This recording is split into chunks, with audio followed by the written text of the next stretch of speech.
सुभद्रा कुमारी चौहान जी द्वारा लिखी कहानी नारी हृदय। शहर में प्लेग था, लोग धड़ाधड़ मर रहे थे। बीमारी वे ऐसी थी, बीमार पड़ते ही लाश निकलते देर न लगती। सब लोग शहर छोड़ छोड़कर बाहर जंगलों में या झोपड़े बनाकर रहने के लिए भागने लगे। ना चाहते हुए भी मुझे शहर छोड़ना पड़ा। मुझे यहाँ से भागना अच्छा न लगता था। घर में मैंने सबको प्लेग का टीका लगवा दिया था और शाम को 5-5 बूंद प्लेग की ओर भी पिला दिया करता था। इच्छा थी कि शहर में ही बना रहूं, कौन यहाँ से वहाँ भागने का झंझट करे।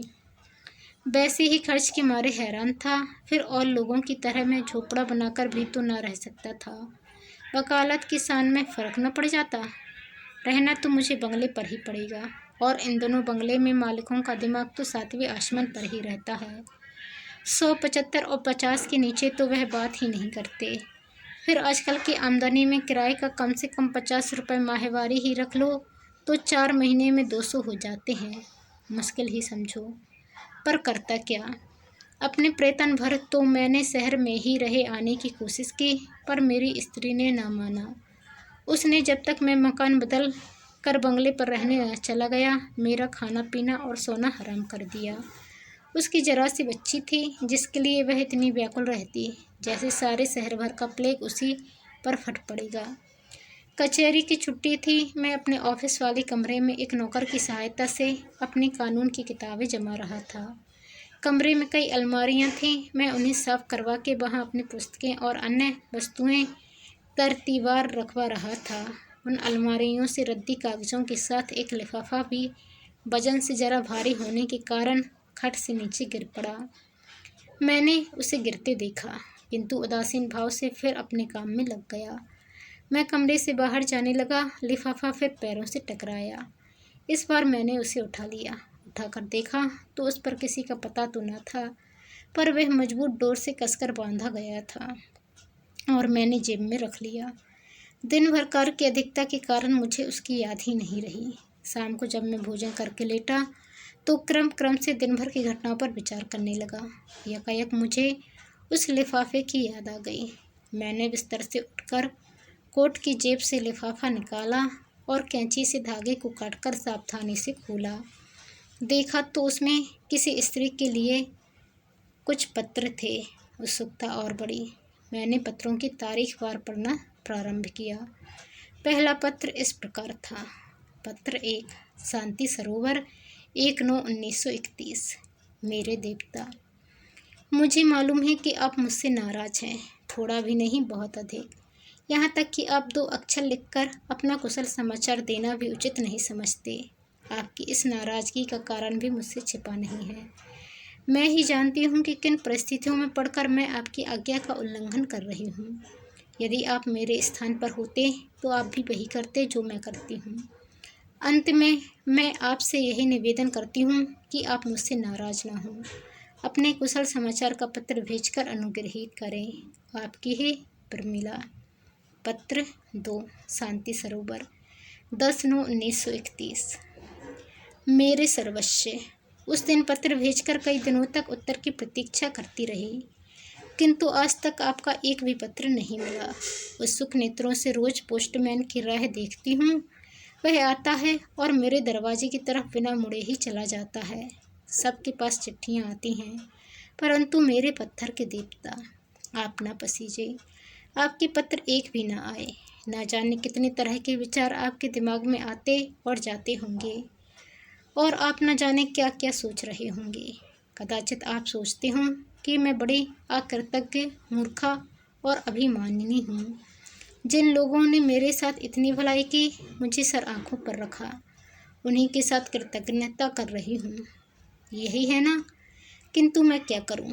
मैं परवश हूँ, पत्र में कुछ लिख नहीं सकती। यदि आप कभी मुझसे मिलने का कष्ट करेंगे, अपने चरणों में दर्शन का सौभाग्य देंगे, तब मैं आपके चरणों पर सर रखकर आपको समझा दूंगी, आपको बतला दूंगी कि मैं अपराधिनी नहीं हूँ। तब आप जान सकेंगे कि मैं कितनी विवश और कितनी निरुपाय हूँ। नाराज तो उसी से हुआ जाता है जो नाराज़ी सह सके, किंतु आप नाराज हैं मुझसे, जो न जाने कितने मील की दूरी पर है। जो हर प्रकार से विवश है, जिसे आपको छूने तक का अधिकार नहीं, जो केवल आपकी कृपा दृष्टि के कारण है। आह, यदि आप मेरी व्यवस्था का कुछ भी अनुभव करते। आप मुझसे हंसकर बात करते हैं, मैं हंस देती हूँ, अपने को धन्य समझती हूँ। कल से आप मुझसे बात ही न करना चाहें तो मैं आपका क्या कर सकती हूँ? मुझे क्या अधिकार है सिवा इसके कि कलेजे पर पत्थर रखकर सब चुपचाप सह लूँ। मैं खुलकर रो भी तो नहीं सकती, मुझे इतना भी तो अधिकार नहीं है। आपने नाराज होकर पत्र लिखना बंद कर दिया है। कल यदि आपको मेरी शक्ल से भी नफरत हो जाए तो भला सिवा रोने के मेरे पास और क्या बचा रहेगा? मुझ सरीखी तो आपके घर 4 दासियां होंगी, किंतु मेरा दुनिया में कौन है? मैं तो घर बाहर की ठुकराई हुई अभागिन अबला हूँ। आपने दया करके मुझे सम्मान, आदर और अपने हृदय में आश्रय दिया है। उसे इस निर्दयता से न छोड़िए। एक बार मुझसे मिल लीजिए, इसके बाद जैसी आपकी धारणा हो वैसा कीजिए। आप मुझे जिस दंड की अधिकारिणी समझेंगे, मैं उसे सहने के लिए तैयार हूँ। आप मुझे अपने चरणों से दूर कर देंगे तो भी मैं आपकी ही रहूँगी, समाज की आंखों में नहीं, अपनी और परमात्मा की आंखों में।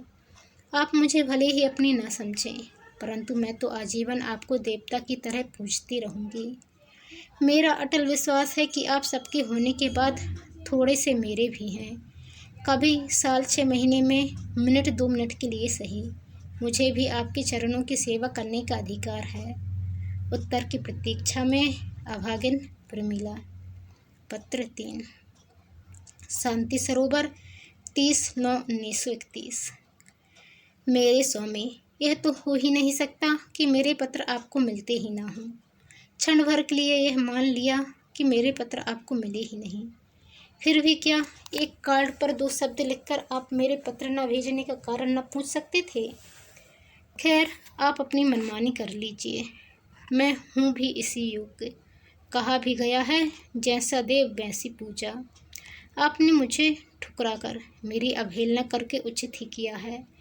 इसमें मैं आपको दोष कैसे दूँ, जिसका जन्म ही अपमान, अवहेलना और अनादर सहने के लिए हुआ हो। वह उससे अधिक अच्छी वस्तु की आशा ही क्यों करे। अपने आप को भूल गई थी, आज मेरी आंखें खुल गईं।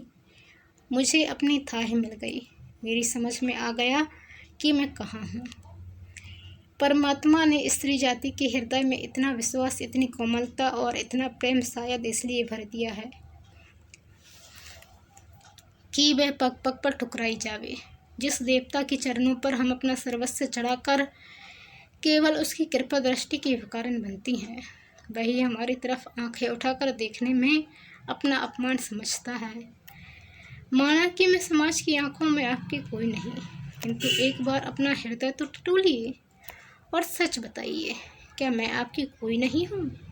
समाज के सामने अग्नि को साक्ष्य देकर हम विवाह सूत्र में अवश्य नहीं बंधे, किंतु शिव जी की मूर्ति के सामने भगवान शंकर को साक्षी बनाकर क्या आपने मुझे नहीं अपनाया था? यह बात गलत तो नहीं है। मैं जानती हूँ कि आप यदि मुझसे बिल्कुल ना बोलना चाहें तब भी मैं आपका कुछ नहीं कर सकती। यदि किसी से कुछ कहने भी जाऊँ तो सिवा अपमान और तिरस्कार के मुझे क्या मिलेगा? आपको तो कोई कुछ भी ना कहेगा, आप फिर भी समाज में सिर ऊंचा करके बैठ सकेंगे, किंतु मेरे लिए कौन सा स्थान रहेगा? अभी रूखा सूखा टुकड़ा खाकर जहाँ रात को सो रहती हूँ, फिर वहाँ से भी ठोकर मारकर निकाल दी जाऊंगी, और उसके बाद गली गली के भिखारन बन जाने के अतिरिक्त मेरे पास दूसरा क्या साधन बचा रहेगा? संभव है आप मुझे दुराचारणी या पापिन समझते हो, और इसी लिए बहुत सोच विचार के बाद आपने मुझसे संबंध त्याग में ही कुशलता समझी हो और पत्र लिखना बंद कर दिया हो। खैर, आप मुझे कुछ भी समझें, परमात्मा ऊपर से देखता है कि मैं क्या हूँ, दुराचारणी हूँ या नहीं, पापिन हूँ या क्या, इसका साक्षी तो ईश्वर ही है। मैं अपने मुँह से अपनी सफाई क्या दूँ? अब केवल यही प्रार्थना है कि मुझे क्षमा करें, मेरी त्रुटियों पर ध्यान ना दें और कृपा कर मेरे पत्र का उत्तर भी ना दें, क्योंकि अब आपका पत्र पढ़ने के लिए शायद मैं संसार में भी ना रहूं। अभागिनी प्रमीला। पत्र पढ़कर मैंने एक ठंडी सांस ली और करवट बदली। देखा, न जाने कब से मेरी स्त्री सुशीला मेरे सिरहाने खड़ी है। मुझे देखते ही वह भागी। मैंने दौड़कर उसकी धोती पकड़ ली और उसे पलंग तक खींच लाया। उसे जबरन पलंग पर बैठाकर मैंने पूछा, तुम भागी क्यों जा रही थी? तुम बड़े कठोर हो, उसने मुँह फेरे फेरे उत्तर दिया। क्यों? मैंने उसका मुँह अपनी तरफ फेरते हुए पूछा। मैं कठोर कैसे हूँ? अपनी आंखों के आंसू पोंछती हुई वह बोली, यदि तुम निभा नहीं सकते थे तो उस बेचारी को इस रास्ते पर घसीटा ही क्यों? मुझे हंसी आ गई। हालांकि प्रमीला के पत्रों को पढ़ने के बाद मेरे हृदय में भी एक प्रकार का दर्द सा हो रहा था। मुझे स्त्रियों की असहायता, उनकी व्यवस्था और उनके कष्टों से बड़ी तीव्र मार्मिक पीड़ा हो रही थी। मैंने किंचित मुस्कुराकर कहा, पगली, यह पत्र मेरे लिए नहीं लिखे गए।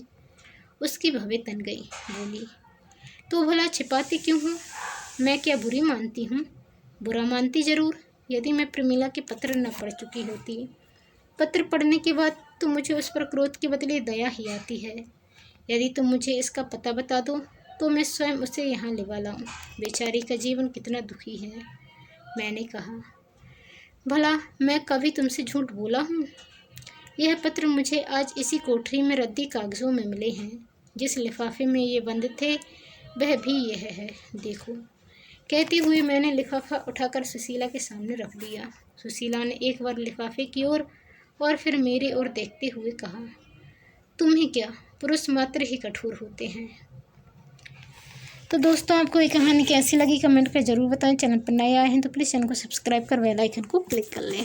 धन्यवाद। जय हिंद।